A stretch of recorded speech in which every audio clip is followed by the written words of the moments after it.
Okay, we should be live. Hello, everyone, and welcome to another live stream. And this will be the fourth members only weekly stream. So let's see how it goes. So the topic for this one isn't one that I've prepared too much. It's more spontaneous, and that is the whole ammunition saga. I've already made a video about it, but let's go over it from the very start. So essentially, the situation, according to my memory, is that it started already in Soledar. So Wagner has been fighting in this part of the front line since the very beginning, since they first appeared. They started their first major battle was the Battle of Popasna, which is right here. And since then, they've been pushing westwards. And as soon as they reached the Soledar area, they realized they are not going to move that far because they use all of their forces to fight in one village at a time. So they spent many months taking control over the southern parts, Kodema, Dacha, Saitseve, and so on. All of these villages here to the south. They took many months capturing this, so they realized we need a lot more troops to be able to capture these villages and actually fight in Bakhmut, for instance. They couldn't even fight in Soledar, much less Bakhmut, with their own forces. So this whole situation was focused around how can we gather enough troops to be able to fight these major battles by ourselves. So Wagner decided, okay, we need to recruit some guys, and then they reached to the conclusion we're going to recruit Russian prisoners. That is a large enough amount of troops that they can use to build up a large enough army to fight, for example, in Bakhmut. So they gathered these 50 or 40,000 prisoners and they started training them, after which they moved on and on and on until they were able to gather enough forces to create this large army that would be able to fight in Soledar and Bakhmut. So once they captured all of these, or once they trained all of these soldiers, they then thought, okay, we need to supply all of these troops with weapons and so on. That was the easy part. Then comes the difficult part. They now need logistics for 50,000 troops. So the Russians at the start did not plan for such a large unit for them to supply. And they need all of these things in order, all the bureaucracy. They need to take the control over that. They need, okay, how much money is going to be paid, because this is not the Russian army. This is a separate unit. So they need a lot more bureaucracy than when it is a Russian unit. So they had a lot of a lot of paperwork to go through. And then Prigozhin kept complaining publicly about the lack of supplies already from January when they were fighting in Soledar. So a continuous complaint when the Russian forces captured this whole part. This whole part, they have been complaining constantly about lack of ammunition. But it was also this whole part they had to use all of these 50,000 troops to actually capture. So essentially, we've seen a continuous Russian advance with or without the necessary ammunition. I'm not sure. He claims they had only 30% of what they requested from January to now. So in that case, then they were lacking ammunition this whole time, but they still managed to capture all of these parts. So now, after this whole drama, constant back and forth, public anger flips, constant videos, daily videos about lack of ammunition and so on, now they've finally reached a resolution on which Surovikin, which is the Russian general in charge of the Battle of Bakhmut, the one who decided to protect the flanks with Russian forces and send Russian forces inside Bakhmut to support Wagner, and all of these decisions to use Bakhmut best way possible to capture it and at the same time make it into a meat grinder, General Surovikin, who was also in charge of the withdrawal from Kherson, the stabilization of the whole front line. So this guy is generally a very useful commander for the Russian forces, and most likely he is not one of the more bureaucratic and rather one of the more skilled generals in the Russian army. So he decided, okay, this situation cannot continue. I will personally take charge. And then now he has offered himself as the middleman between Prigozhin and the Russian Ministry of Defense.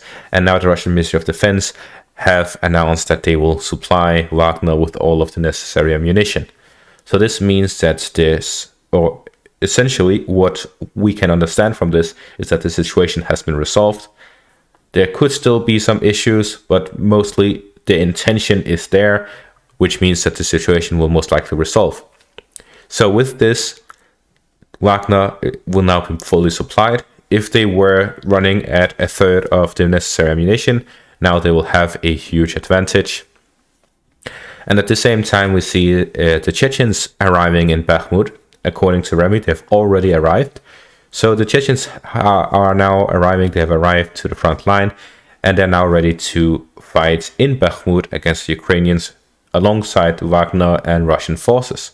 So this means currently Wagner, the Chechens, and Russian forces are now fighting side by side, and they're now going to be fully supplied. So essentially, it's over for the Ukrainians. They will not be able to pull back from this. They will not be able to recapture Bakhmut unless their whole offensive, the one they've been planning, the one they've been talking about, is going to be launched as Bakhmut. They are going to definitely lose Bakhmut. I cannot tell you if it's going to be today, tomorrow, in a week. I can tell you that it is most likely going to happen, and it's going to happen very soon, as the Russian forces are now fully prepared, fully equipped, and ready to take the last part.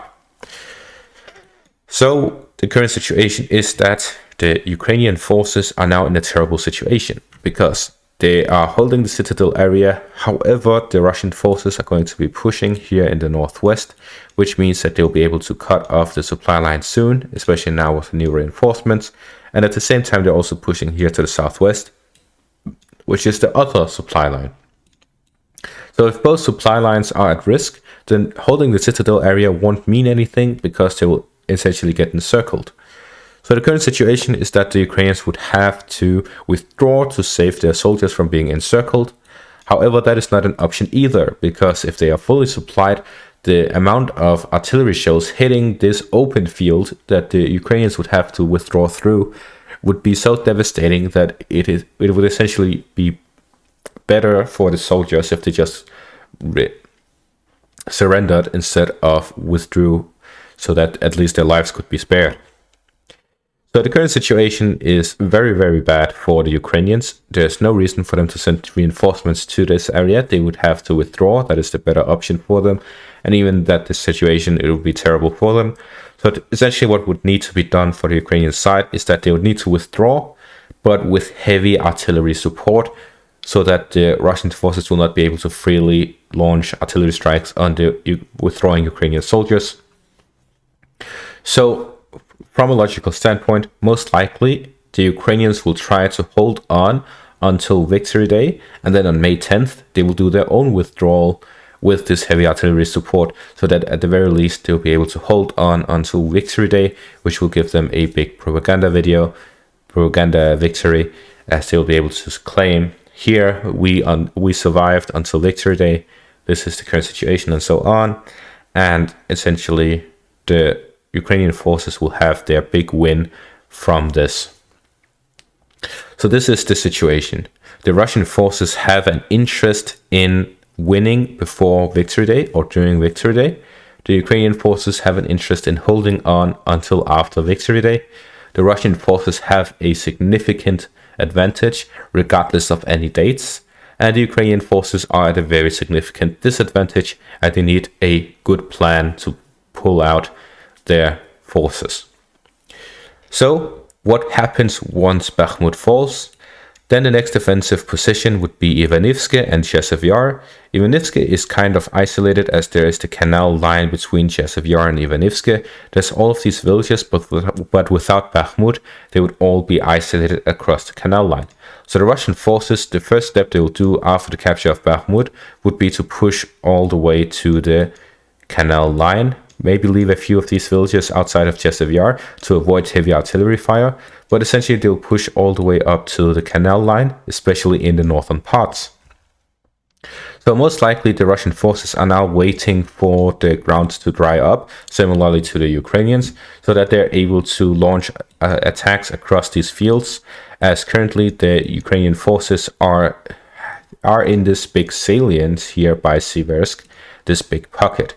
And I say pocket because there's the Severodonetsk River to the north, and then Russian forces to the east and to the south, which means that if the Russian forces reach the river line, especially if they go along the canal line, then the Ukrainian forces would essentially be encircled, with only the Severodonetsk River to the north being open for them to go across.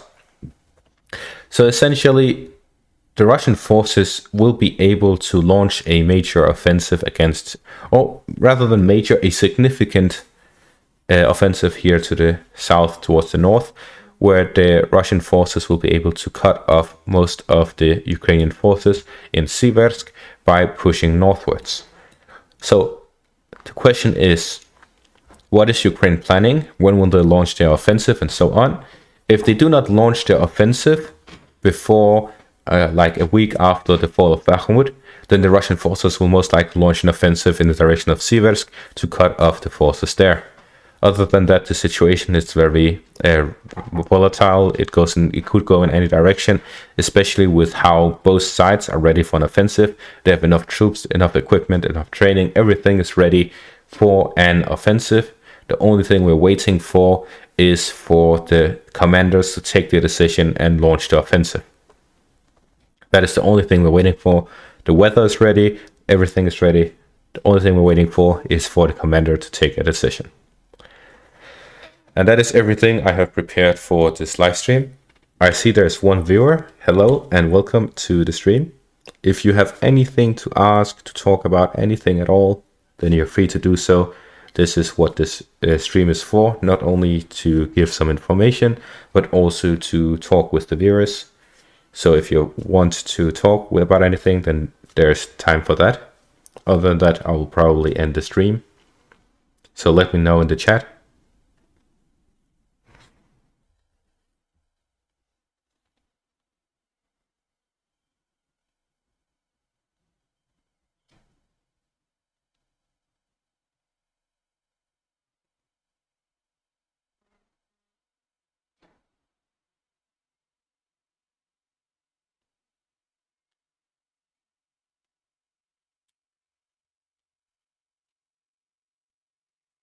Okay, it doesn't seem like anything is being said in the chat.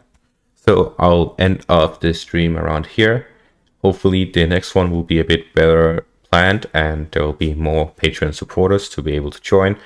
But that is going to be all for this live stream. Thank you all for watching and I hope you all enjoyed and see you all next time.